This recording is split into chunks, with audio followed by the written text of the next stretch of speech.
C. Joseph Vijay எனும் நான்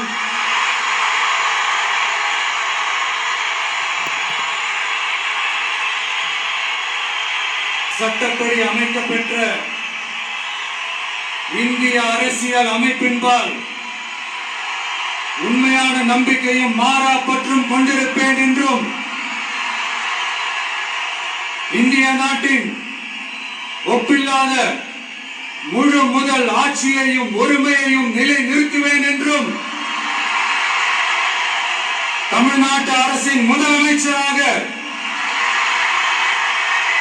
உண்மையாகவும் உளச்சான்றின்படியும் என் கடமைகளை நிறைவேற்றுவேன் என்றும் அரசியல் அமைப்பிற்கும் சட்டத்திற்கும் இணங்க